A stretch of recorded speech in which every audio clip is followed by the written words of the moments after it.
तो लीजिए सुनिए वैरागी उपन्यास का द्वितीय अध्याय, लेखक शरद चंद्र चट्टोपाध्याय। इसके पहले अध्याय का लिंक आपको डिस्क्रिप्शन बॉक्स और आई बटन में मिल जाएगा। लगभग 1 महीना हुआ कुंजनाथ की शादी हो गई।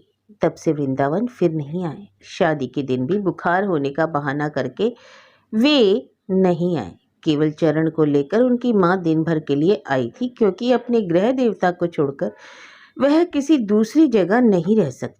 केवल चरण ही 5-6 दिन और वहां रहा, चाहे अपनी मनपसंद माँ पाने के कारण हो, चाहे नदी में नहाने का लालच हो, परंतु लौटकर घर जाना वह नहीं चाहता था। बाद में जबरदस्ती उसे घर ले जाना पड़ा, तब से कुसुम का जीना दुभर हो गया है। शादी के पहले कुसुम को बातों का डर था, अब उन सभी बातों के अक्षरश पूरे होने का उपक्रम दिखाई देने लगा। अपने भाई को वह बहुत अच्छी तरह जानती थी। उसे मालूम था कि सास की राय से दादा यह कष्टपूर्ण गृहस्थी छोड़कर अपनी ससुराल में जाकर रहने के लिए व्यग्र होंगे, और ठीक वही हुआ भी। जिस पर सहरा बांध कुंज अपनी शादी करने गया था, अब उसने उस पर दोष ढोना पसंद नहीं किया। नलडांगे के लोग सुनकर क्या कहेंगे। शादी के समय चालाकी से वृंदावन की माँ ने कुछ नगद रुपए दिए थे। उन्हीं रुपयों से कुछ सामान खरीदकर बाहर रास्ते पर एक छप्पर डालकर उसने मनिहारी की एक दुकान खोल दी, किंतु 1 पैसे की भी बिक्री वहां नहीं हुई। महीने भर में 3-4 बार वह नए कपड़े और नए जूते पहनकर ससुराल हो आया। कुसुम से पहले वह बहुत डरता था, किंतु अब नहीं। जब उससे कहा जाता कि घर में आज चावल दाल नहीं, तब या तो चुपचाप दुकान पर बैठ जाता या कहीं चल देता और दिन भर गायब रहता। चारों तरफ देखकर कुसुम बहुत घबराई। इकट्ठे किए हुए उसके पास जो थोड़े से रुपए थे वे भी खत्म हो चले। फिर भी कुंज ने ध्यान नहीं दिया। अपनी नई दुकान पर बैठा बैठा वह दिन भर तंबाकू पीता और सोता रहता। 2-4 आदमी जब कभी आ जाते तो उन्हें वह ससुराल की बातें सुनाता और अपनी नई जगह जायदाद की फहरिस्त बनाता। उस दिन सुबह ही उठकर कुंज अपने नए वार्निशदार जूतों में तेल लगाकर उन्हें चमका रहा था। रसोई घर से बाहर निकलकर कुछ देर तक उसे देखा। देखने के बाद कुसुम ने कहा, मालूम होता है आज फिर नल डांगे जाओगे? कहकर कुंज अपने काम में लग गया। कुछ देर बाद कुसुम ने कहा, दादा अभी तो उसी दिन तुम वहां गए थे, जरा मेरे चरण को तो देख कर आ जाओ। बहुत दिनों से उसका कुछ समाचार नहीं मिला, मेरा जी घबराता है। कुंज ने चिढ़कर कहा, तुम्हारा जी तो सब बातों से घबराता है, वह अच्छी तरह है। कुसुम को गुस्सा आ गया, किंतु उसने संभल कर कहा, अच्छा ही सही, किंतु एक बार देख तो आओ, ससुराल कल चले जाना। कुंज ने कुछ गर्म होकर कहा, कल चले जाने से काम कैसे चलेगा? वहां कोई पुरुष मानुष तो है नहीं, घर द्वार जगह जमीन क्या हुआ क्या नहीं हुआ यह सब बोझ मुझ पर ही तो है। मैं अकेला आदमी क्या क्या देखूं, क्या क्या संभालूं। गुस्सा होने पर भी भाई की बातचीत के ढंग से कुसुम हंस पड़ी। उसने कहा, नहीं दादा तुम संभाल लोगे, मैं तुम्हारे पांव पड़ती हूँ, एक बार देख आओ। सचमुच ही मेरा जी ना जाने मालूम क्यों उसके लिए आज बहुत घबरा रहा है। जूतों को हाथों से हटाकर कुंज ने अत्यंत रूखेपन से कहा, मैं नहीं जाता। मेरी शादी में वृंदावन नहीं आए, क्या वह इतने बड़े आदमी है जो नहीं आ पाए? कुंज की बातें धीरे धीरे कुसुम की बर्दाश्त से बाहर हुई जा रही थी, तो भी उसने बहुत ही शांत और सहज स्वर से कहा, उस दिन उन्हें बुखार हो गया था। कुंजनाथ ने कहा, नहीं, यह बात सुनकर नलडांगे में बैठी मेरी सास ने उसी वक्त कहा था। झूठ बात है, चालाकी है, उन्हें धोखा देना आसान नहीं। मालूम है, घर बैठे बैठे वे देश भर का हाल बतला सकती हैं। नमक हराम और कहते किसे हैं, इसे ही तो मैं उनका मुंह नहीं देखना चाहता। यह कहकर कुंज ने गंभीर भाव से खड़े होकर जूता पहना। कुसुम पर मानो वज्रपात हो गया। कुछ देर तक वह स्तब्ध खड़ी रही। फिर उसने धीरे से कहा, वे नमक हराम है? तुमने उस दिन इन्हें खूब नमक खिलाया जिस दिन न्योता देकर भाग निकले थे। क्यों दादा, सपने में भी यह नहीं सोचा कि तुम ऐसे हो जाओगे? कुंज के पास इसका कोई जवाब नहीं था, इसलिए वह इस तरह खड़ा रहा। उसने कुछ सुना ही नहीं, जैसे कि। कुसुम ने फिर कहा, जिसे तुम अपनी जायदाद कहते हो वह किसकी होती है? तुम्हारी शादी किसने करवाई? कुंज ने लौटकर जवाब दिया, कौन किसकी शादी कर देता है? माँ कहती है फूल खिलने को आता है तो उसे कोई रोक नहीं सकता, शादी अपने आप हो जाती है। अपने आप? और क्या? कुसुम ने आगे कुछ नहीं कहा। चुपचाप वह अपनी कोठरी में चली गई। शर्म और नफरत से उसकी छाती फटने लगी। तौबा तौबा तौबा, कहीं ये बातें वे सुनेंगे तो कहेंगे भाई बहन एक ही सांचे में ढले हैं। करीब 20 मिनट के बाद नए जूतों की चरमराहट की आवाज सुनकर कुसुम ने बाहर आकर पूछा, कब तक लौटोगे? कल सवेरे। इस तरह घर में मुझे अकेली छोड़कर जाते हुए तुम्हें डर नहीं लगता, शर्म नहीं आती? क्यों, यहाँ कोई बाघ भालू बैठा है जो तुम्हें खा जाएगा? यह कहकर कुंज ससुराल चल पड़ा। लौटकर जलते हुए चूल्हे में कुसुम ने पानी डाल दिया और आकर बिस्तर पर पड़ गई। दुष्कर्म करने वाला जिस तरह अनुतृप्त और निरुपाय होकर अपना अपराध स्वीकार कर लेता है, उसी तरह की शक्ल बनाकर वृंदावन ने अपनी माँ के पास जाकर कहा, मुझे क्षमा करो माँ और आज्ञा दो कि खोज खर्च कर मैं तुम्हारे लिए कोई दासी ले आऊं। मुझसे यह देखा नहीं जाता कि गृहस्थी का बोझ संभालते संभालते ही एक दिन तुम मर जाओ। ठाकुर घर में माँ पूजा का सामान ठीक कर रही थी। सिर उठाकर बोली, क्या करेगा? एक दासी तुम्हारे लिए लाऊंगा। वह चरण की देखभाल करेगी, तुम्हारी सेवा करेगी और जरूरत पड़ने पर ठाकुर जी की सेवा पूजा भी करेगी। बस आज्ञा दे दो। यह कहकर वृंदावन उत्सुक और व्यथित दृष्टि से अपनी माँ की ओर देखते रहे। माँ ने बेटे की बात का मतलब अब समझी, क्योंकि अपनी जाति के अलावा कोई दूसरी इस घर में नहीं आ सकती थी। थोड़ी देर के चुप रहने के बाद माँ ने पूछा, क्या तुम सच कह रहे हो? सच नहीं तो क्या झूठ कह रहा हूँ? तुम्हें मालूम है कि जब से मैंने होश संभाला तुम्हारे सामने कभी झूठ नहीं बोला। खैर जरा सोच विचार लो, कहकर वृंदावन की माँ हंसी और अपने काम में लग गई। सामने जाकर बैठते हुए वृंदावन ने कहा, नहीं माँ, यह नहीं होगा। सोचने विचारने का समय मैं तुम्हें नहीं दूंगा। यही तय करके आया हूँ कि माँ की आज्ञा लेकर ही कमरे से बाहर निकलूंगा। सोचने विचारने का समय क्यों नहीं दोगे भाई? इसकी एक वजह है माँ। सोच विचार कर तुम जो कुछ कहोगी वह तुम्हारी अपनी बात होगी, मेरी माँ की आज्ञा नहीं। अच्छे बुरे की राय मैं नहीं चाहता, केवल आज्ञा चाहता हूँ। सिर उठाकर थोड़ी देर तक देखने के बाद माँ ने कहा, परंतु एक दिन जब तुम्हें अनुमति दी थी और तुम्हें बहुत मनाया था, तब तो तुमने ध्यान नहीं दिया वृंदावन। यह मुझे याद है। उसी पाप के फल से तो आज मैं चारों ओर से घिर गया। यह कहकर वृंदावन ने सिर झुका लिया। केवल मुझे सुख पहुंचाने की गरज से लड़के ने यह प्रस्ताव मुझसे किया है, और इसे कार्य रूप में परिणत करने पर उस पर क्या गुजरेगी यह निश्चित रूप से समझकर माँ की आंखों में आंसू भर आए। उन्होंने संक्षिप्त उत्तर दिया, अभी सब्र करो, 2-1 दिन बात करूंगी। वृंदावन ने हट करते हुए कहा, जिसके लिए तुम टाल रही हो 2 दिन बाद भी वह ना होगा। अगर तुम चाहो तो उसे क्षमा कर दो, किंतु जिसने तुम्हारा अपमान किया है उसे मैं हरगिज क्षमा नहीं कर सकता। अब मैं बर्दाश्त भी नहीं कर पाता माँ, मुझे आशीर्वाद दो ताकि स्वस्थ होकर मैं जीता रहूं।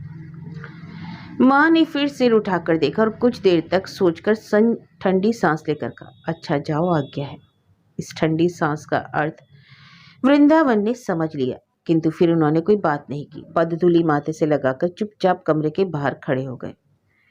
तभी पाठशाला के एक विद्यार्थी ने उनके हाथ में एक चिट्ठी देकर कहा, पंडित जी, ये आपकी चिट्ठी है। माँ ने अंदर से पूछा, किसकी चिट्ठी है रे वृंदावन? मालूम नहीं माँ, देखता हूँ। यह कहकर वृंदावन कुछ अन्य मनसक से होकर अपने कमरे में चले गए। पत्र खोलकर देखा कि किसी औरत के हाथ के सुंदर और साफ अक्षर हैं। ना उसमें कोई काट-कूट है और ना कोई गलती। ऊपर श्री चरणेशु कमलेशु लिखा गया है, परंतु नीचे किसी का हस्ताक्षर नहीं है। उसके पहले कुसुम की लिखावट उन्होंने कभी नहीं देखी थी, फिर भी उसी समय समझ गया कि चिट्ठी उसी ने लिखी है। लिखा था, मेरे दादा को देखकर शायद अब तुम उन्हें पहचान ना सको। कारण किसी से किसी प्रकार की भी नहीं कहा जा सकता। यहाँ तक कि तुमसे कहते भी मुझे लज्जा मालूम हो रही है। आज फिर वे ससुराल गए हैं और शायद कल सुबह तक लौटेंगे, और हो सकता है कभी ना आए, क्योंकि कह गए हैं कि यहाँ कोई बाघ भालू नहीं पड़ा है। अकेली पाकर मुझे कोई खा जाएगा इसका डर उन्हें नहीं है। अगर इतनी हिम्मत तुम्हें ना हो तो मेरे चरण को पहुंचा देना। भाई से झगड़ा हो जाने के कारण जलते हुए चूल्हे को सवेरे कुसुम ने फिर नहीं जलाया। दिन भर भूखी रही। भय और चिंता के कारण अनेक बार वह बाहर भीतर आई, परंतु जब शाम हो गई, किसी के आने की उम्मीद नहीं रह गई, तो यह सोचकर इस एकांत और सन्नाटे घर में उसे अकेले ही रात भर रहना पड़ेगा, उसका पूरा शरीर कांपने लगा। तभी उसने एक आवाज़ सुनी। चरण दरवाजे पर चिल्ला रहा था, माँ, ओ माँ। पुकार सुनकर गहरे पानी में डूबता सा उसका मन जैसे सहसा स्थल पर आ गया। दौड़कर बाहर चली आई। वह चरण को गोद में लेकर उसके मुंह पर अपना मुख रखकर सोचने लगी कि मैं अकेली नहीं हूँ। चरण नौकर के साथ आया था। खाना खाने के बाद उसके सोने का इंतजाम कुंज की नई दुकान में किया गया। बिस्तर पर लेटकर चरण को छाती से लगाकर कुसुम ने कितनी ही बातें पूछी। आखिर में धीरे से पूछा, क्यों रे चरण, तुम्हारे बाबूजी क्या कर रहे हैं? चरण तुरंत उठ खड़ा हुआ और अपनी कोट की पॉकेट में से एक छोटी सी पोटली निकाल कर लाया। उसे कुसुम के हाथ पर रखकर कहा, मैं भूल गया माँ, यह तुम्हें देने के लिए बाबूजी ने कहा था। पोटली हाथ में लेते ही कुसुम समझ गई इसमें रुपए हैं। चरण ने कहा, बस यही देकर बाबूजी लौट गए?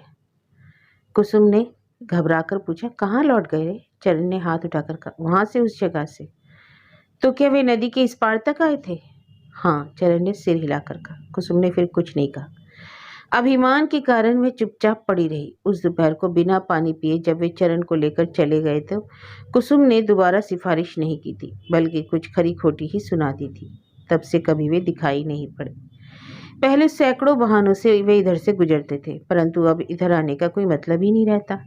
और मतलब ना रहा हो, किंतु अंतर्यामी ही जानते हैं कि कैसे बाट जोते जोते वह अपना एक एक दिन गुजारती है। राह से गुजरती हुई किसी बैलगाड़ी की आवाज सुनते ही उसकी नसों का खून अजीब तेजी से दौड़ने लगता है और बड़ी उम्मीद से दरवाजे की आड़ में खड़ी होकर वह टकटकी लगाए देखती रह जाती है। दादा की शादी की रात को भी वे नहीं आए और आज भी दरवाजे तक आकर चुपचाप लौट गए।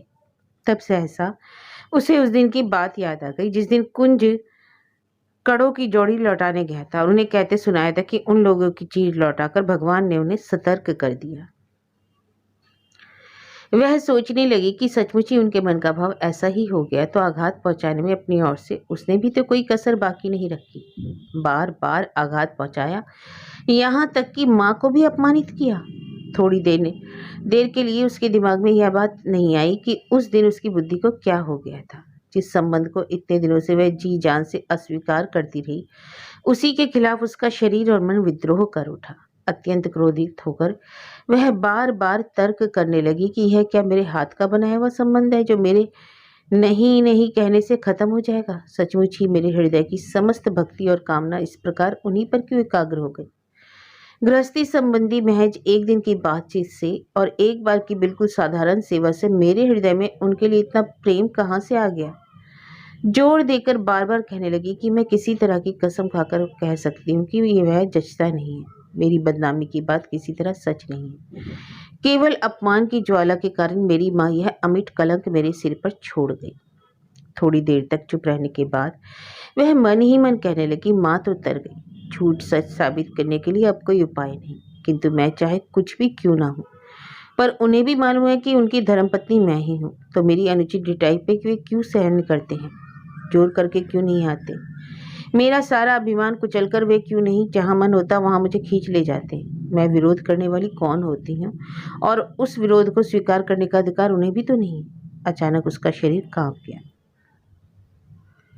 जिसके कारण उसे चिपटकर सोए हुए चरण की निद्रा टूट गई। उसने कहा, माँ क्या है? कुसुम ने उसे दामन से लगाकर धीरे से कहा, बतला तो बेटा, तू किसे ज्यादा चाहता है, मुझे या बाबूजी को? चरण ने तुरंत जवाब दिया, तुम्हें। बड़े होकर अपनी माँ को खाना तो दोगे ना चरण? हाँ दूंगा। जब तुम्हारे बाबूजी मुझे निकाल देंगे तो अपनी माँ को अपनी यह जगह दोगे? हाँ दूंगा। चरण यह तो नहीं समझता था कि किस हालत में माँ को क्या देना होगा, किंतु इतना समझता था कि किसी भी हालत में अपनी माँ के लिए उसे कुछ भी अदेय नहीं हो सकता। कुसुम की आंखों से आंसू गिरने लगे। चरण के सो जाने के बाद आंखें पहुंचकर उसकी ओर देखते हुए मनी मन कहने लगी, मुझे डर किस बात का, चाहे और कोई मुझे जगह दे या ना दे, परंतु मेरा लड़का वह तो मुझे जगह देगा ही।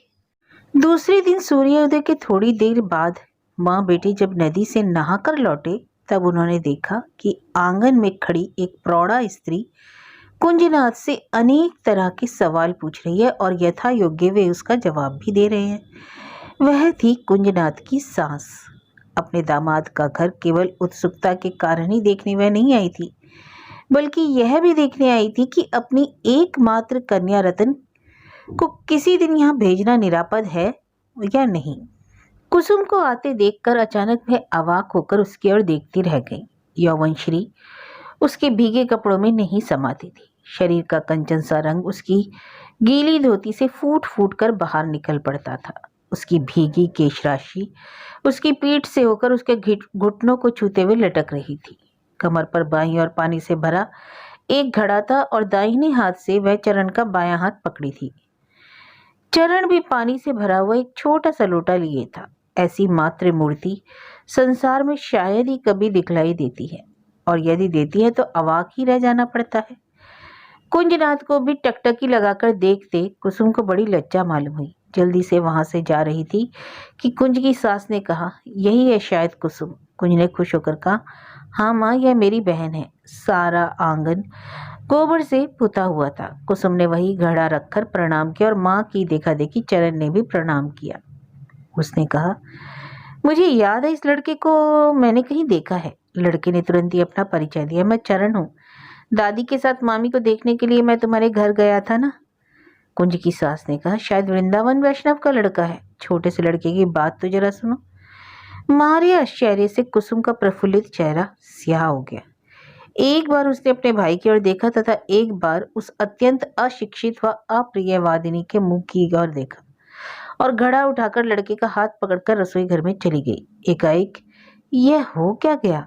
कुंज भोला भाला है, फिर भी सास की यह अप्रिय बात उसके कानों में खटकी, खासकर इस कारण कि अपनी बहन के स्वभाव को वह अच्छी तरह जानता था। उसका चेहरा देखते ही वह भाप गया कि इस वक्त उसके चेहरे का भाव कैसा हो गया है। वह समझ गया कि कुसुम इसे किसी तरह भी नहीं देख सकेगी। उसकी सास भी मन ही मन लज्जित हो गई। ठीक वैसा ही कहना वह नहीं चाहती थी। अशिक्षा और अभ्यास के कारण ही उसके मुंह से यह बात निकल गई थी। कुसुम ने रसोई घर में गोकुल की विधवा को गौर से देखा। उम्र 40 के लगभग थी। धोती तो बिना किनारे की सादी ही थी, परंतु गले में सुनहरा हार, कानों में बालियां और बाजू बंद थे। अपनी सास से मुलाकात होने पर उससे नफरत होने लगी। वह कुंज से बातें कर रही थी। बातें न सुन सकने पर भी वह अच्छी तरह समझ गई कि बातें मेरे ही बारे में हो रही हैं। कुंज की सास पान और सुरती कुछ ज्यादा खाती थी। यह काम सवेरे से ही शुरू हुआ तो दिन भर चलता रहा। नहाने के बाद उसने अपने ललाट पर चंदन का तिलक लगाया। इस अनुष्ठान का सामान वे अपने साथ ले आई थी। यहाँ तक कि मुंह देखने के लिए छोटा सा शीशा लाना भी नहीं भूली थी। दैनिक पूजा खत्म कर कुसुम रसोई बनाने बैठी थी कि वे पास आ बैठी। इधर उधर देखकर कुंज की सास हंसकर बोली, क्यों तुम्हारे गले में ना तो माला है ना तुमने तिलक लगाया। वैष्णव की तुम कैसी बेटी हो? कुसुम ने थोड़े में ही जवाब दिया, मैं यह सब नहीं करती। नहीं कहने से तो काम चलने वाला नहीं। तब तो तुम्हारा छुआ पानी कोई नहीं पिएगा। कुसुम ने मुड़कर कहा, तो रसोई के लिए मैं आपका अलग इंतजाम कर दूं? मैं तो घर की ठहरी तुम्हारे हाथ का खा ही लूंगी, किंतु कोई दूसरा तो नहीं खाएगा। कुसुम ने कुछ जवाब नहीं दिया। तभी कुंज ने आकर पूछा, चरण कब आया कुसुम? कल शाम को। कुंज की सास ने कहा, मैंने तो हाल में ही सुना था कि वृंदावन वैष्णव इसे अब स्वीकार नहीं करेगा, किंतु अपने लड़के को तो इसे उसने नौकर से भिजवा दिया है। कुंज ने चकित होकर कहा, यह किसने कहा माँ? सास ने गंभीर होकर कहा, और भी तो मेरे 4 कान और आंखें हैं। जो कुछ सुना है बेटा ठीक ही सुना है। उन लोगों के इतना कहने, सुनने, समझाने, बुझाने और दौड़ धूप करने पर भी तुम्हारी बहन राजी नहीं हुई। लोग तो 10 तरह की बातें करेंगे। मोहल्ले में कई जवान लड़के हैं और तुम्हारी बहन की ये चढ़ती उम्र और कंचन सा रंग। कहते हैं मन और मोती एक ही तरह का होता है बेटा। पैर फिसलने और मन डिगने में कितनी देर लगती है। कुंज ने समर्थन किया, हाँ माँ ठीक कहती हो। सहसा सिर उठाकर कुसुम ने आंखें तरेर कर कहा, तुम यहाँ बैठे क्या कर रहे हो? दादा उठ जाओ यहाँ से। कुंज तो सहम कर वहां से उठने लगा, किंतु उसकी सास ने गर्म होकर कहा, दादा के छिपाने से लोगों की आंखों पर पर्दा नहीं पड़ेगा बेटा। अभी नदी से नहाकर सिर के बाल खोले और भीगी धोती पहने तुम आई हो तो अपनी छाती पर हाथ रखकर कहो, इस तरह तुम्हें देखकर तुम्हारे भाई का ही नहीं बल्कि मुनियों का भी मन डोल जाएगा या नहीं? कुसुम ने जोर से चिल्लाकर कहा, तुम्हारे पांव पड़ती हुई दादा, खड़े होकर सुनते मत रहो, चले जाओ यहाँ से। उसका मुंह, आंख और चिल्लाना देखकर कुंज घबरा गया तथा वहां से भाग गया एवं चूल्हे पर से तरकारी की कढ़ाई धम से नीचे पटककर कुसुम जल्दी से रसोई घर के बाहर चली गई। कुंज की सास वहीं बैठी रही। उनका चेहरा स्याह हो गया। उनका ख्याल था कि कलह करने में मुझसे बढ़कर दुनिया में कोई नहीं होगा। सपने में भी उन्होंने यह नहीं सोचा था कि यह निस्सहाय और गरीब लड़की भी मुझे इस तरह अप्रतिभ करके चली जाएगी। कारण तो कुसुम नहीं समझ सकी, किंतु इसमें तनिक भी संदेह नहीं रहा कि भाई की सास उस दिन झगड़ा करने की नीयत से आई थी। इसके अलावा उसके कहने का यह भी मतलब जान पड़ा कि वृंदावन के अपनाने और ले जाने की इच्छा रहने पर भी कुसुम किसी खास और गूढ़ कारण के कारण ही गई है। वह गूढ़ कारण क्या हो सकता है, यह तो उससे छिपा नहीं।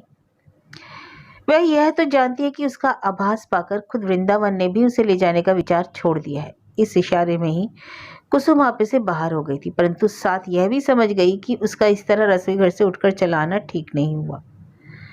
कुंज की सास ने दिन भर कुछ नहीं खाया और अंत में बहुत खुशामद करने पर रात को खाया।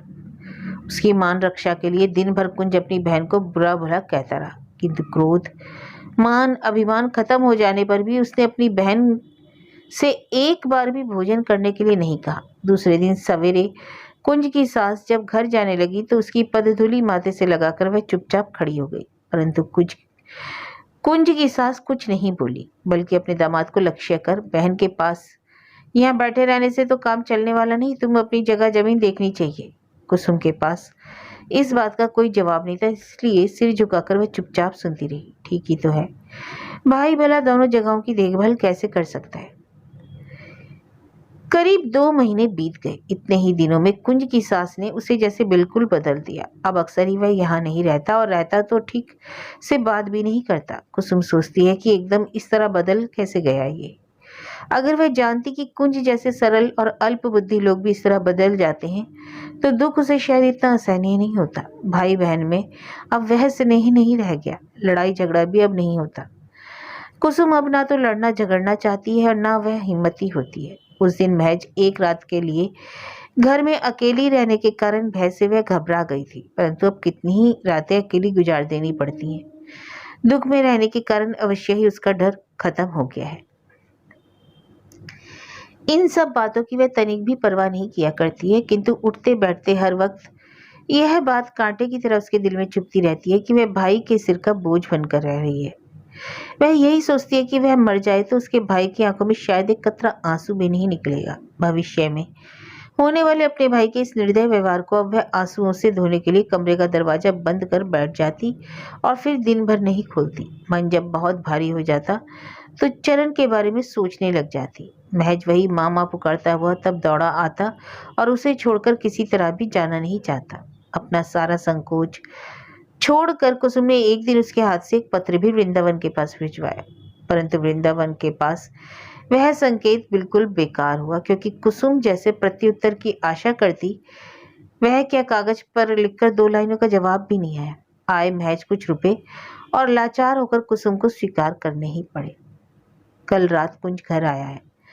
सवेरे लौट जाने के लिए जो ही वह तैयार हुआ, कुसुम सामने आकर खड़ी हो गई। आजकल भाई से ना तो वह किसी बात के लिए कोई निवेदन ही करती है और न किसी बात के लिए मना ही करती है। अनायास ही कोमल स्वर में कह बैठी, दादा क्या इतने ही सवेरे चले जाओगे? खाना बनाने में देर नहीं होगी, थोड़ा खाकर ही जाना। मुंह फेरकर और चेहरा विकृत करके कुंज ने कहा, जिस बात का डर था वही हुआ। चलते वक्त आखिर तुमने टोक ही दिया। मजबूर होकर कुछ बर्दाश्त करना कुसुम ने सीख लिया था, किंतु बेवजह मुंह बनाने से उसे बहुत गुस्सा आया। जवाब में उसने चेहरा विकृत नहीं किया, किंतु कड़े स्वर में बोली, डरो मत दादा, मरोगे नहीं। चलते वक्त आज तक जितनी बार मैंने तुम्हें टोका है, आदमी होते तो अब तक उतने में तुम मर गए होते। तो क्या मैं आदमी नहीं हूँ? नहीं। कुत्ते बिल्ली भी तुमसे कहीं अच्छे हैं, वे नमक हराम तो नहीं होते। यह कहकर जल्दी से वह कमरे में चली गई, अपने पीछे से दरवाजा बंद कर लिया। कुंज थोड़ी देर तक बेवकूफी खड़ा रहा, फिर धीरे धीरे चल दिया। बाहर का दरवाजा उसी तरह खुला पड़ा रहा। लगभग घंटे भर बाद उसी दरवाजे से वृंदावन अंदर आए और सब कुछ देखकर चकित रह गए। कुंज के कमरे में ताला बंद था। कुसुम का कमरा अंदर से बंद था और रसोईघर खुला पड़ा था। अंदर झांकते ही एक कुत्ता कीकी करके लज्जा और आक्षेप दिखलाते हुए खाना छोड़कर बाहर भाग गया। खाना कुछ तो बन चुका था और कुछ बाकी रह गया था। चूल्हा बुझ गया था। चरण नौकर के साथ पीछे रह गया था। कोई 10 मिनट बाद मामा चिल्लाता हुआ पास पड़ोस के लोगों को अपने आगमन की सूचना देता हुआ अंदर आ पहुंचा। अचानक लड़की की आवाज सुनकर दरवाजा खोलकर कुसुम के बाहर आते ही वृंदावन विस्मित और विहल होकर आंसुओं से भरा उसका शांत और भिन्न मुख देखते ही रह गए।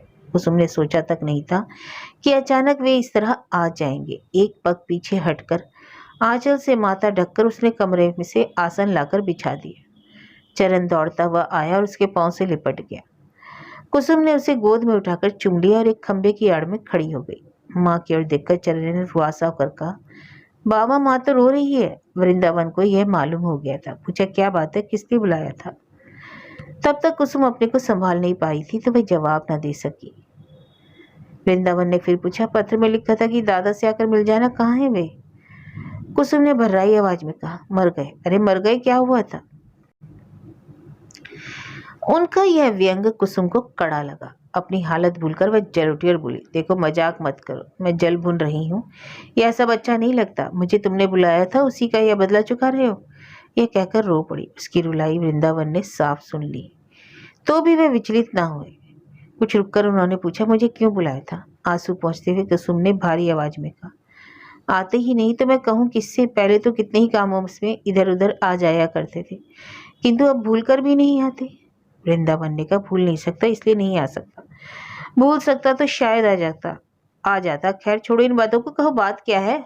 कुसुम ने कहा, इस तरह ताने मारने से कहीं कुछ कहा जा सकता है? वृंदावन ने हंसकर शांत स्वर में कहा, ताने नहीं मारता, अच्छे भाव से ही पूछ रहा हूँ। खैर कहने में जैसे भी आसानी हो वैसे ही कहो। कुसुम ने कहा, बहुत दिनों से मैं तुमसे एक बात जानना चाहती हूँ। यह अफवाह किसने उड़ाई है मेरे सिर के बाल खोले रास्ते में अपना रूप दिखलाती फिरती हूँ? प्रश्न सुनकर वृंदावन अवाक हो गए। कुछ देर बाद बोले, मैंने? उसके बाद? मेरा यह मतलब नहीं था कि अफवाह तुमने उड़ाई, ऐसा कभी सोचा भी नहीं। किंतु वृंदावन ने बात काटते हुए कहा, किंतु उस दिन तो कहा भी था और सोचा भी था। बड़ा आदमी होकर उस दिन मैं तुम्हें परेशान करने की नीयत से भी अपनी माँ और भाइयों को लेकर तुम्हारे यहाँ खाना खाने आया था। उस दिन जो कर सका वह आज नहीं कर सकता। उसका बदला मेरी माँ से चुकाने में क्या तुम बाज आई? कुसुम ने बहुत व्यथित और लज्जित होकर धीरे से कहा, मुझसे बड़ी गलती हो गई, तब मैंने तुम्हें पहचाना नहीं था। अब पहचान गई? कुसुम चुप हो गई। वृंदावन भी थोड़ी देर तक चुप रहने के बाद सह सका, अच्छी बात है, अभी अभी एक कुत्ता तो हमारे रसोई घर में घुसकर सब बर्तन और खाना खराब कर गया है। कुसुम ने उसी तरह शांत सहज भाव से कहा, कर जाने दो, मुझे तो खाना नहीं, पहले जानती तो बनाती भी नहीं। शायद आज एकादशी है, पता नहीं, मैं यही सब नहीं करती। एकादशी नहीं करती? कुसुम ने कोई जवाब नहीं दिया, सिर झुकाए खड़ी रही। वृंदावन ने संदिग्ध स्वर में कहा, पहले तो करती थी, छोड़ कैसे दिया?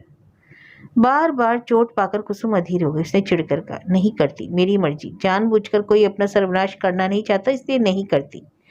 दादा का व्यवहार तो बर्दाश्त से बाहर हो गया, किंतु तुम्हारे व्यवहार से तो मन होता है कि गले में रस्सी बांधकर ही लटक जाऊं। मन ने कहा, नहीं ऐसा मत करना, मेरे व्यवहार का विचार फिर कभी हो जाएगा, अगर ना भी हो तो कोई बात नहीं, परंतु दादा का व्यवहार बर्दाश्त से बाहर क्यों हो गया? बहुत बड़ी कहानी है, इतना धैर्य मुझ में नहीं कि उसे सुना सकूं। थोड़े में यही कि अपना घर बार छोड़कर अब मेरी चिंता नहीं कर सकते, उनकी सास का हुक्म नहीं है। मुझे खाना कपड़ा भी देना बंद कर दिया। अगर चरण अपनी माँ का भार नहीं लिए होता तो अब तक मैं सूख कर मर गई होती। इस वक्त मैं, यह कहकर वह अचानक रुक गई और सोचने लगी कि कुछ कहना ठीक है या नहीं। फिर कहा, मैं बिल्कुल तुम्हारे सिर का बोझ बन गई हूँ, इसलिए एक दिन एक क्षण भी यहाँ रहने को जी नहीं चाहता। वृंदावन ने हंसते हुए कहा, बस इसलिए रहने को जी नहीं चाहता? कुसुम ने एक बार सिर उठाकर फिर नीचे कर लिया। इस सहज साहस्य की प्रश्न से तानाकशी की गई थी, उसे गंभीर चोट लगी। वृंदावन ने कहा, चरण अपनी माँ का भार अवश्य लेगा, किंतु तुम रहना कहाँ चाहती हो? कुसुम ने वैसे ही सिर झुकाए कहा, मैं कैसे जानूं, वे ही जाने। वे ही कौन है? कुसुम चुप रही। वृंदावन ने कहा, यह नहीं हो सकता, मैं तुम्हारे किसी काम में दखल नहीं दे सकता, केवल माँ कह सकती है। उनके साथ तुमने चाहे जैसा व्यवहार किया हो, परंतु अगर चरण का हाथ पकड़कर तुम उसके साथ चली आओ तो उपाय वे अवश्य कर देंगी। किंतु तुम्हारे भाई? कुसुम की आंखों से आंसू बह चले। आंसू पहुंचकर उसने कहा, मैंने कह तो दिया दादा मर गए, किंतु यह बतलाओ कि पैदल चलकर कैसे मैं भिखारी की तरह तुम्हारे गांव जाऊंगी? वृंदावन ने कहा, यह तो मैं नहीं जानता, किंतु जा सकती तो अच्छा होता, इसके अलावा कोई सीधा रास्ता मैं नहीं देखता। थोड़ी देर तक चुप रहने के बाद कुसुम ने कहा, मैं नहीं जाऊंगी, तुम्हारी मर्जी। अत्यंत संक्षिप्त और सीधा जवाब था, इसमें कोई छिपा हुआ अर्थ या अस्पष्ट बात नहीं थी। अब सचमुच ही कुसुम को भय हुआ। थोड़ी देर तक तो सिर उठाए वह इस बात की प्रतीक्षा करती रही कि वृंदावन और कुछ कहते हैं या नहीं। इसके बाद उसने नम्रता और संकोच से कहा, परंतु यहाँ तो मेरे लिए अब कोई जगह नहीं रह गई। मैं दादा को भी दोषी नहीं कहती, क्योंकि अपना नुकसान कर जो तुम्हारा दूसरों की भलाई नहीं करता उसे दोषी नहीं कहते, किंतु तुम तो मुझे इस तरह झाड़कर नहीं त्याग सकते। वृंदावन ने कोई जवाब नहीं दिया। उठकर खड़े होते हुए कहा, अब देर हो रही है, चरण तू चलेगा या यहीं रहेगा? अच्छा रहे, और तुम्हारी मर्जी हो तब आना। मुझे विश्वास है कि चरण का हाथ पकड़कर यदि तुम माँ के सामने जा खड़ी होगी तो इसमें तुम्हारा कुछ अपमान नहीं हो जाएगा। अच्छा तो अब मैं चला। यह कहकर ज्यों ही आगे बढ़े कि कुसुम ने चरण को गोद से उतारकर सीधे खड़े होकर कहा, आज मैं समझ गई। अपनी इस विपत्ति की बात भी मुंह खोलकर कहने पर जब तुमने खड़े होकर कहा, देर हो रही है मैं चला, और यह जानते हुए कि मैं निराश्रय हूँ, तुमने आश्रय देना नहीं चाहा। अब तुमसे मुझे ना तो कोई उम्मीद है ना कुछ कहना है, फिर भी मैं एक बात पूछना चाहती हूँ, ठीक जवाब दोगे? वृंदावन ने उदास और विस्मित होकर कहा, दूंगा। आश्रय देने से मैंने कभी इनकार नहीं किया है, बल्कि उसे स्वीकार करने में तुम्ही ने बार बार इनकार किया है। कुसुम ने दृढ़ स्वर में कहा, झूठ बात है। उस वक्त ना मालूम मुझे कैसे कुमति आ गई थी कि माँ के दिल को ठेस पहुंचाकर मैंने बहुत अपराध किया। अंतर्यामी जानते हैं कि उसका दुख मरने पर भी मेरे मन से नहीं निकलेगा। यही कारण है कि सास, पति व पुत्र सब कुछ रहने पर भी मैं दूसरे के सिर का बोझ बन गई हूँ, निराश्रय हूँ। आज तक ससुराल का मुंह नहीं देख सकी। मेरा अपराध कितना ही बड़ा क्यों ना हो, फिर भी मैं उस घर की बहू हूँ। दिन में पैदल चलकर भिखारियों की तरह तुम मुझे वहां जाने से कैसे कह रहे हो? तुम्हें और कोई सरल रास्ता दिखाई नहीं दिया? क्यों? मालूम है हम बड़े गरीब हैं। भीख मांग मांग कर मेरी माँ ने हमें पाल पोस कर बड़ा किया और मामूली पेशे से दादा अपने दिन काटते रहे। तभी तुमने सोचा कि भिखारिन की लड़की अगर भिखारिन की तरह हो जाए तो इसमें क्या हर्ज है। परंतु यह तुम्हारी भूल है, घमंड भी है। यहीं रहकर मैं मर जाऊंगी, किंतु तुम्हारे आगे हाथ फैलाकर तुम्हारी हंसी का पात्र नहीं बनूंगी। वृंदावन अवाक होकर खड़े खड़े सुनते रहे। बोले, जाता हूँ, मुझे अब कुछ नहीं कहना। वैसे ही कुसुम ने जवाब दिया, जाओ, किंतु जरा रुको। एक बात और है, कृपया झूठ मत बोलना। मैं पूछती हूँ, क्या मेरे बारे में तुम्हें कुछ शक पैदा हो गया? अगर हुआ हो तो तुम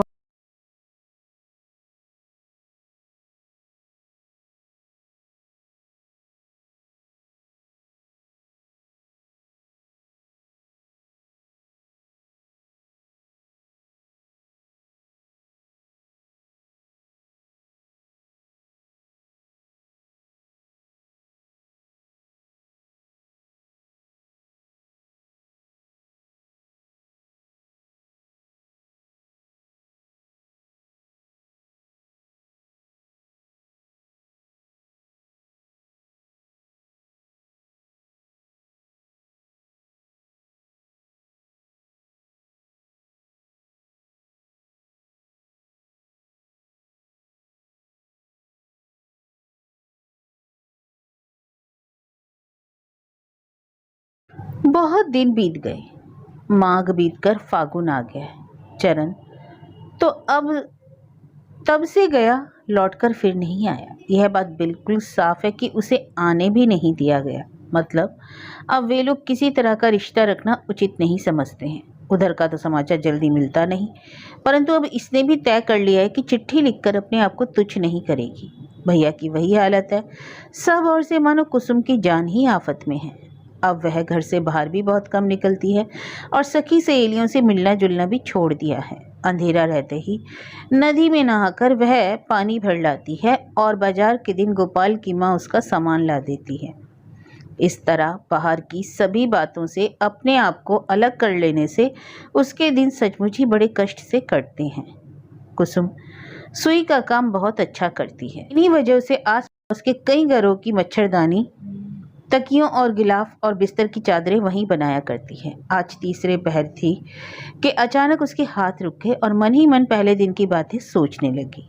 दल बल सहित जिस दिन उसके भाई का न्योता स्वीकार कर आए थे और विवश होकर लाज संकोच छोड़कर उसे मुखरा की तरह पहले पहल अपने पति से बातचीत करनी पड़ी थी। जब दुख असहनीय होने लगता तो सब काम छोड़कर वह उसी याद को लेकर बैठ रह जाती।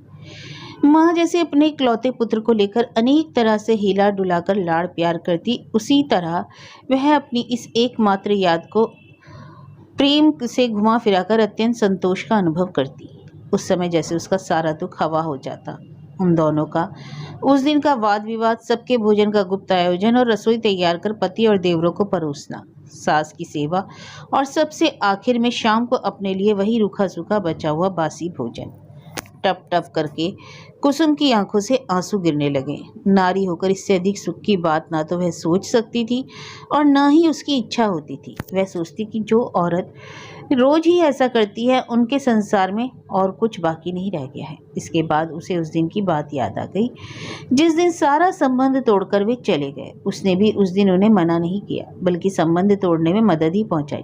परंतु उस समय चरण की बात उसने नहीं सोची थी। अभिमान के आवेश में यह बात उसके मन में नहीं आई थी कि साथ ही वह उसे यही डर रहा होता कि कहीं ऐसा ना हो कि चरण फिर यहाँ आने से ही ना पाए। इसी चिंता में हर क्षण उसकी छाती का खून जला करता। कहीं सचमुच वह ना आया तो मैं कैसे जिंदा रहूंगी। और सबसे बड़ी दुख की बात तो यह है कि जो संदेह उसे पहले था तथा दुख के दिनों में जो जोर पहुंचा सकता था वह अब नहीं रहा, बिल्कुल खत्म हो गया। उसके हृदय का गुप्त विश्वास अब जाग उठा और हर समय सजग किया करता कि सब मिथ्या है। उसके बचपन का कलंक और बदनामी सब मिथ्या है।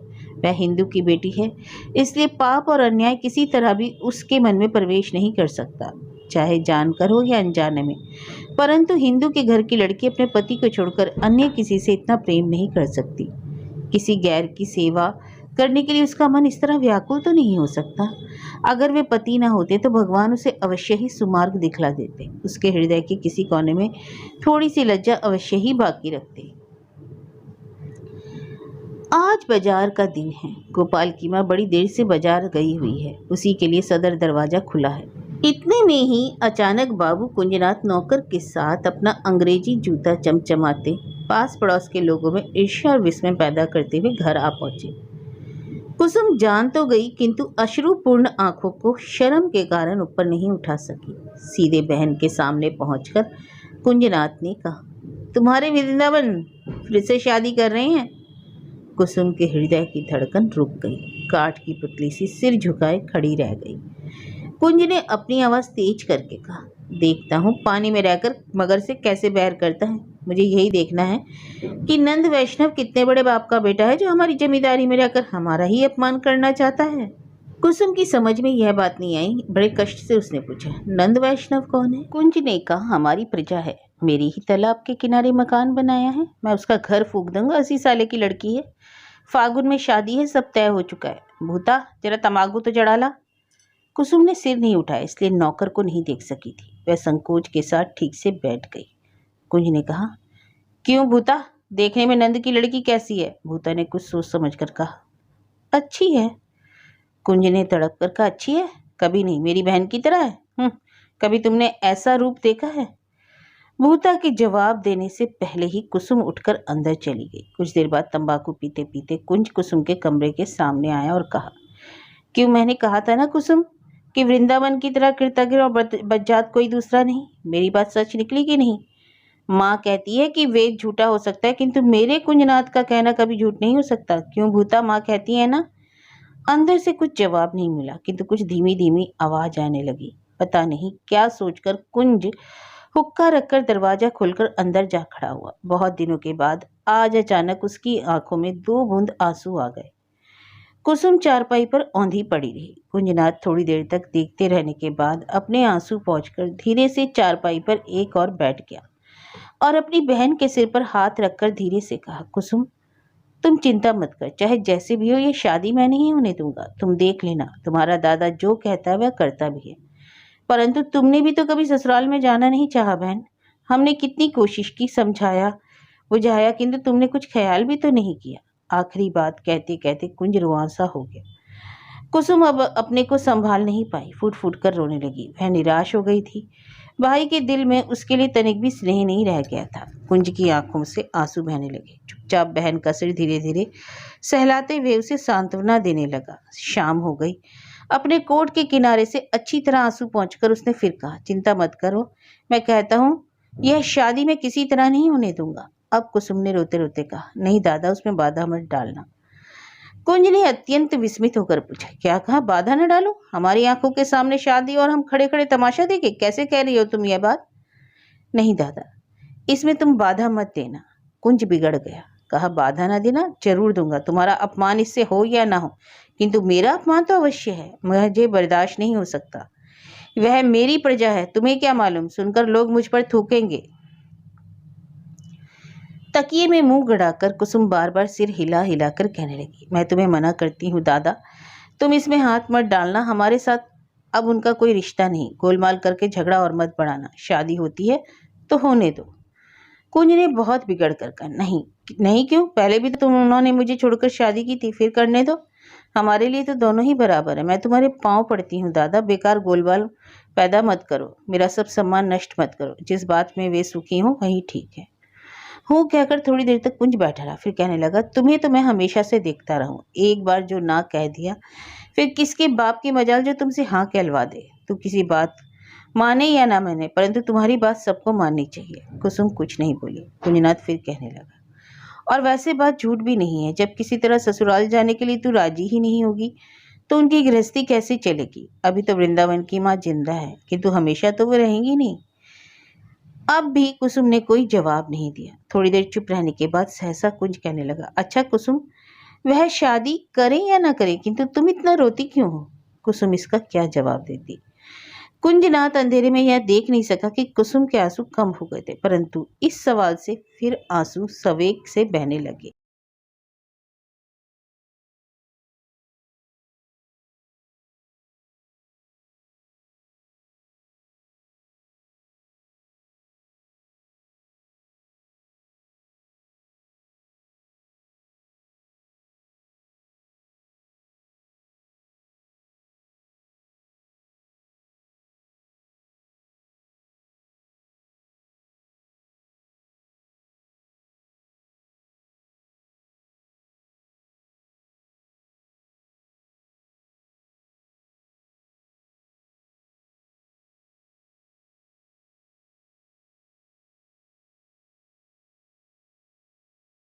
ठाकुर झूला का जलसा वृंदावन की माँ बहुत धूमधाम से मनाती है।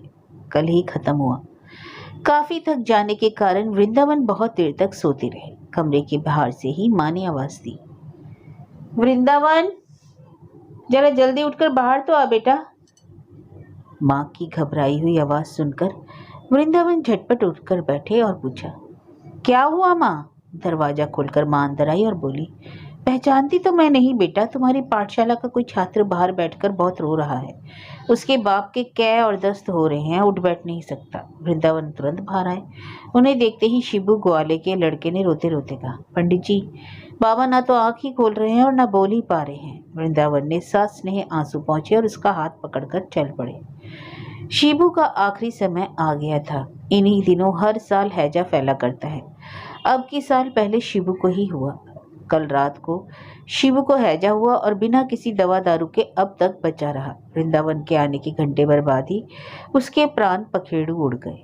बंगाल के गांव में एक आध ऐसे डॉक्टर हैं जो खुद ही पढ़कर डॉक्टर बन जाते हैं। उस गांव में भी गोपाल नाम का एक डॉक्टर है।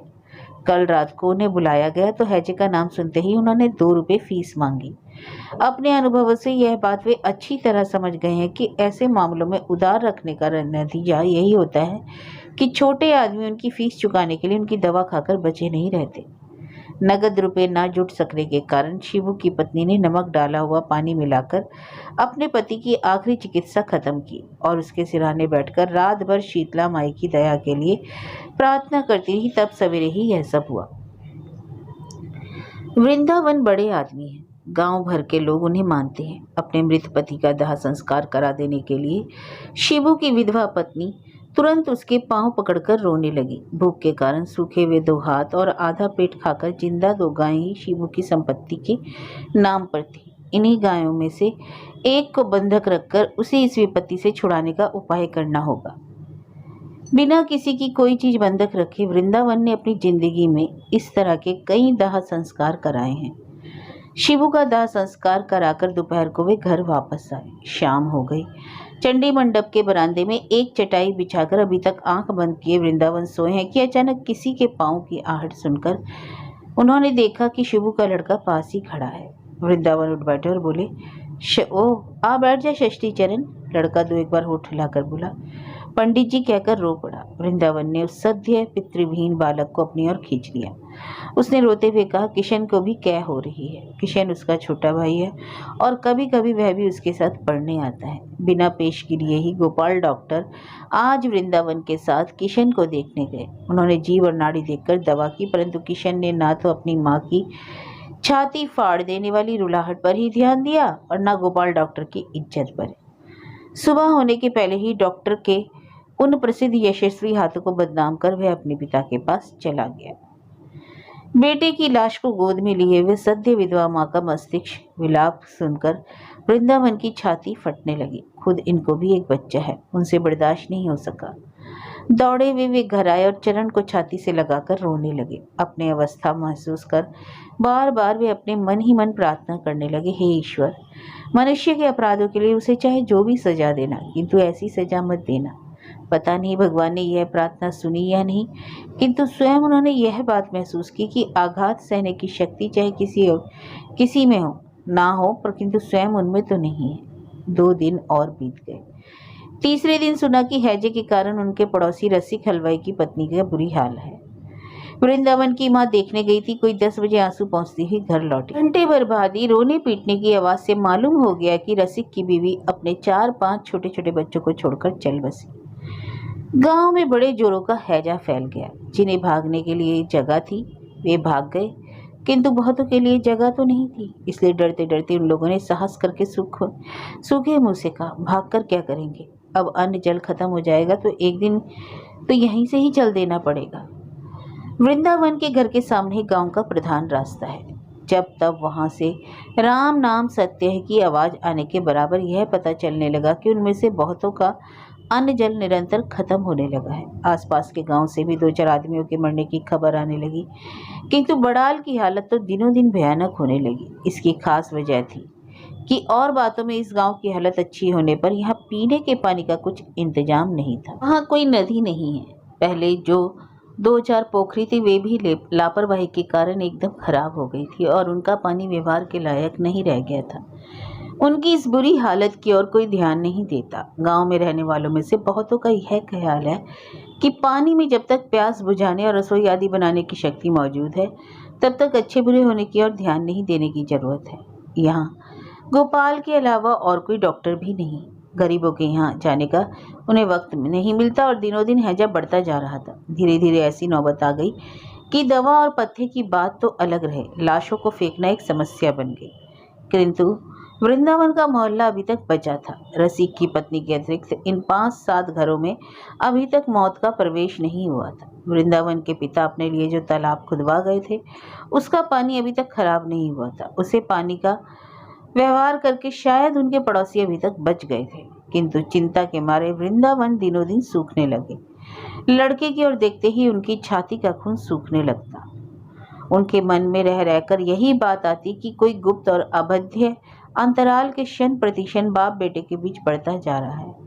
उनमें अब यह हिम्मत नहीं रह गई थी कि बीमारी या मौत का नाम सुनते ही कांप उठते थे। जब कोई बुलाने आता तो वे जाते, किंतु उनका एक एक कदम ठीक वैसे ही पड़ता है जैसे न्यायालय की ओर जाने वाले अपराधी का पड़ता है। बहुत दिनों के अभ्यास के कारण ही मानो वे जबरदस्ती बांधकर खींचे जाते थे। किसी का दाह संस्कार करके जब वे लौटते और चरण को पास बुलाकर उसका स्पर्श करते तो उनका सारा शरीर कांप जाता। उन्हें लगता जैसे अनजान में कोई संक्रामक कीड़ा अपनी एकमात्र संतान के शरीर में परिव्याप्त कर रहे हैं। उन्हें बस यही चिंता रहती कि कैसे उसे बाहर से के सब संसर्गों से मौत से बचाकर आड़ में रखूं। पाठशाला बंद हो गई। चरण की ओर देखने पर उन्हें इस बात का भी दुख नहीं होता। इधर कुछ दिनों से चरण के खिलाने पिलाने, कपड़ा पहनाने और सुलाने आदि का सारा कार्य वे खुद ही करने लगे हैं। जैसे इस मामले में उन्हें अब अपनी माँ पर भी विश्वास नहीं होता। तभी एक दिन उन्होंने अपनी माँ से सुना कि उनके पड़ोसी तारिणी मुखर्जी के छोटे लड़के को हैजा हो गया। बात सुनते ही उनका चेहरा काला पड़ गया। यह देखते ही माँ ने कहा, बस बेटा अब नहीं, चरण को लेकर तुम कहीं बाहर चले जाओ। वृंदावन की आंखें छलछला गई। उन्होंने कहा, तुम भी चलो माँ। माँ ने विस्मित होकर कहा, अपने ठाकुर जी को छोड़कर? वृंदावन ने कहा, ठाकुर जी की सेवा पूजा पुरोहित कर देंगे। माँ ने और विस्मित होकर कहा, अपने ठाकुर जी की सेवा पूजा का काम दूसरे पर छोड़ दूं और भाग जाऊं? वृंदावन कुछ लज्जित हो गए। बोले, नहीं माँ, अपना भार तुम अपने ही ऊपर रहने दो, बस 2 दिन बाद आकर फिर संभाल लेना। माँ ने सिर हिलाते हुए दृढ़ता से कहा, ना बेटा, यह नहीं होगा। यह भार तुम्हारी दादी मुझे देगी, उसी तरह अगर मैं किसी को दे सकी तो दूंगी, नहीं तो यह मेरे ही सिर रहेगा, किंतु तुम जाओ। वृंदावन ने घबरा करके, ऐसी हालत में तुम्हें अकेली छोड़कर मैं कैसे जाऊं, मान लो कहीं? माँ ने हंसकर कहा, यह तो अच्छी बात है ना बेटा, तब तो मैं समझूंगी कि मेरा किस्सा खत्म और ठाकुर जी अपना भार किसी दूसरे को देना चाहते हैं। भगवान करे ऐसा ही हो। मेरा आशीर्वाद लेकर तुम निडर चले जाओ बेटा, अपने ठाकुर जी के साथ में मजे में रह सकूंगी। माँ के दृढ़ कंठ स्वर में वृंदावन की कहीं भाग जाने की प्रवृत्ति जाती रही। थोड़ी देर सोचकर उन्होंने भी दृढ़ता पूर्वक कहा, अगर तुम्हारे ठाकुर जी हैं तो मेरी भी माँ है। अपने लिए मुझे जरा डर नहीं, केवल चरण के मुँह की ओर देखता हूँ तो यहाँ रहने को जी नहीं चाहता, परंतु जब किसी तरह यहाँ से जाना नहीं हो सकता तो चरण को ठाकुर जी के चरणों में सौंपकर मैं भी निश्चिंत और निर्भय हो जाता हूँ। आज से फिर कभी तुम मेरा मुंह सूखा नहीं देख पाओगी। तारिणी का लड़का मर गया। कहीं बाहर जाते हुए वृंदावन ने दूसरे दिन देखा कि उनके तालाब में कोई औरत कपड़े धो रही है। कुछ कपड़े धुल चुके हैं और कुछ बाकी हैं। कपड़ों को देखकर वृंदावन कांप गए। पास जाकर क्रुद्ध होकर बोले, मुर्दे के कपड़े आप यहाँ क्यों धो रही हैं? घूंघट के अंदर से उस औरत ने कुछ कहा, किंतु वृंदावन कुछ भी नहीं समझ सके। वृंदावन ने कहा, जो अनर्थ कर चुकी हो उसका तो कोई उपाय नहीं, किंतु अब यहाँ कोई कपड़ा साफ मत करो, चली जाओ। वह औरत सब कपड़े उठाकर वहां से चली गई। वृंदावन स्तब्ध होकर थोड़ी देर तक पानी की ओर देखते रहे। चलने लगे तो तारिणी को जल्दी जल्दी अपनी ओर आते हुए देखा। एक तो वह पुत्र शोक से दुखित था, दूसरे उसका यह अपमान हुआ। आते ही उसने पागलों की तरह चेहरा विकृत करके कहा, तुमने मेरी घरवाली को तालाब में नहाने नहीं दिया? वृंदावन ने कहा, नहीं, ऐसी बात नहीं, मैंने खाली गंदे कपड़े धोने से मना किया है। तारिणी ने चिल्लाकर कहा, तो उन्हें धोने कहाँ जाएंगे? रहेंगे बाड़ाल में और कपड़ा धोने जाएंगे बैद्य बाटी में। तुम्हारा नाश हो जाएगा वृंदावन, नाश। नीच होकर पैसे के जोर पे अगर ब्राह्मण को कष्ट पहुंचाओगे तो वंशहीन हो जाओगे। वृंदावन की छाती दहल गई, किंतु बेकार झगड़ा फसाद करने की उनकी आदत नहीं। अपने आप को संभाल कर शांत भाव से उन्होंने कहा, अगर अकेले मेरा नाश हो जाए तो कोई बात नहीं, परंतु आप तो मोहल्ले भर का नाश करना चाहते हैं। सारा गांव बर्बाद हुआ जा रहा है, बस यही मोहल्ला बचा है, आप इसे बचे नहीं रहने देना चाहते। ब्राह्मण ने उद्दत स्वर में कहा, भैया, हमेशा से हम लोग इस तालाब में कपड़े ना साफ कर क्या तुम्हारे सिर पर साफ करते आए हैं? वृंदावन ने दृढ़ता से जवाब दिया, तालाब मेरा है। अगर आप कहना नहीं मानोगे तो आपके घर के किसी आदमी को मैं पास नहीं भटकने दूंगा। तारिणी ने कहा, भटकने नहीं दोगे तो बताओ हम कहाँ जाएंगे? वृंदावन ने कहा, केवल पीने और व्यवहार करने के लिए ही यहाँ से पानी ले जा सकेंगे। अगर कपड़ा धोना हो तो गांव के बाहर वाले गड्ढे में जाकर धोना होगा। तारिणी ने मुंह बनाकर कहा, छोटे मुंह और बड़ी बात, कहता है कि औरतें गांव के बाहर जाकर कपड़ा धोएं। अरे केवल मेरे ही घर विपत्ति नहीं आई है, तेरे घर भी आएगी। वृंदावन ने उसी तरह शांत और दृढ़ भाव से जवाब दिया, औरतों को गांव के बाहर जाने को मैं नहीं कहता। आपके घर में अगर कोई नौकर या दासी नहीं तो आप तो मर्द हैं, आप ही जाकर धो रहे हैं। आप इस समय दुखित हैं, आपसे मैं कोई बड़ी बात कहना नहीं चाहता, परंतु आप मुझे चाहे लाखों शाप दे डालें, किंतु मैं इस तालाब का पानी आपको खराब नहीं करने दूंगा। यह कहकर वृंदावन बिना कोई तर्क वितर्क किए ही अपने घर चले गए। कोई 10 मिनट बाद घोषाल महाशय आकर दरवाजे पर आवाज देने लगे।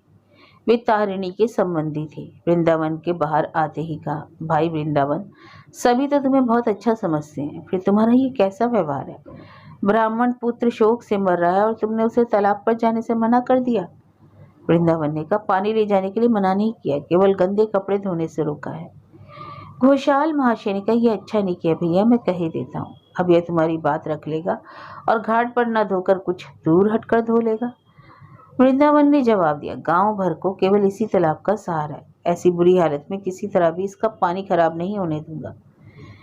विज्ञ घोषाल महाशय ने नाराज होकर कहा, तुम्हारी यह जिद ठीक नहीं वृंदावन। जिस तालाब की शास्त्र अनुसार प्रतिष्ठा की गई है उसका पानी कभी अशुद्ध और गंदा नहीं हो सकता। 4 अक्षर अंग्रेजी पढ़कर तुम शास्त्र पर विश्वास नहीं करते? भला यह कैसे हो सकता है? एक ही बात बार बार कहते कहते वृंदावन थक गए। उन्होंने चिढ़कर कहा, मैं जो कह चुका हूँ वही होगा। गंदे कपड़े में तालाब पर धोने नहीं दे सकता। कोई दूसरा होता तो मुर्दे का सारा कपड़ा जला डालता, किंतु आप लोग उसका मोह नहीं छोड़ सकते तो उन्हें बाहर मैदान वाले गड्ढे में साफ कर लाइए। हमारे तालाब में यह सब नहीं चलेगा। यह कहकर वृंदावन अंदर चले गए और शास्त्र ज्ञानी घोषाल महाशय वृंदावन के सर्वनाश की कामना करते हुए घर से चले गए। किंतु वृंदावन को यह अच्छी तरह मालूम था कि मामला यही खत्म नहीं होने का, इसलिए तालाब पर उन्होंने एक पहरेदार नियुक्त किया। दिन भर पहरा देने के बाद रात के 9 बजे आकर उसने बताया कि तालाब पर कपड़े धोए जा रहे हैं और तारिणी किसी तरह मानता ही नहीं। वृंदावन ने तुरंत जाकर देखा कि तारिणी की विधवा लड़की तकिए के खोल, बिस्तर की चादर और छोटे बड़े कई कपड़े तालाब पर धो रही है और तारिणी खुद वहां खड़ा है।